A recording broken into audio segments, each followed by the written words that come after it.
Everyone has their own picture of what success looks like. For some, it's a big house in a quiet neighborhood with a wraparound porch and a huge backyard. But for others, it might be a luxury car or a career that pays six figures. But sadly, a lot of people chase those dreams only to realize that getting them came with a bigger price tag than expected, and I'm not just talking about money. Over the years, I've heard so many people explain how so excited they were to move into their dream house, yet they were just as equally excited when it came time to sell it. Because the harsh reality is that the more you have, the more you have to maintain. And the more you own, the more you owe in terms of time, money, and energy. So that big house might come with unexpected repairs, higher utility costs, and a longer commute. And that luxury car might come with $400 tires each, expensive insurance, and maintenance that makes you wince every time you pull into a dealership.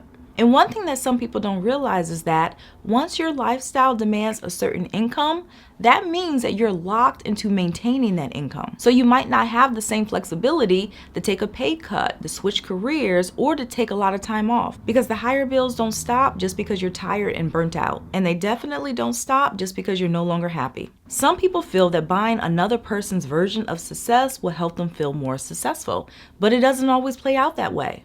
And like I've said many times in the past, sometimes less is more, because you might already have the financial freedom and flexibility that you're chasing, but you just don't realize it.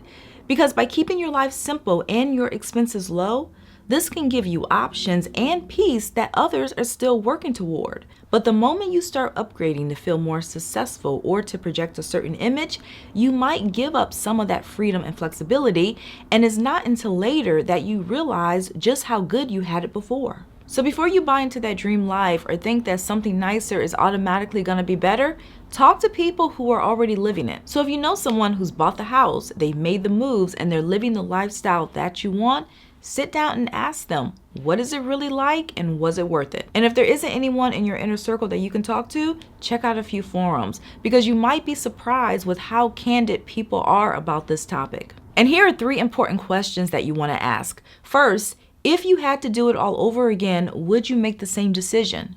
And this is good because sometimes people go after something thinking is going to solve a problem or fill a void, only to realize it created new problems instead. And this question is good because it helps cut through the highlight reel and it gets to the real experience. In addition, what's one hidden cost or unexpected downside you didn't see coming?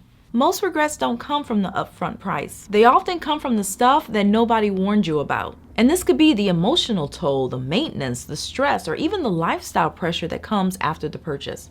And finally, how has this changed your lifestyle or financial flexibility? Because sometimes people don't regret the purchase itself, they regret how it boxed them in. And this question can help you understand whether that purchase gave them freedom or it quietly took it away. The bottom line is that success looks different for everyone, and you don't have to do what everyone else is doing. Because for some, the so-called dream life can quickly become a financial and emotional nightmare. So before you buy it, talk to someone who's already did it. And afterwards, you might still want it, or you might realize that you prefer a different version of the dream. Maybe one that costs less, feels lighter, and gives you more room to breathe.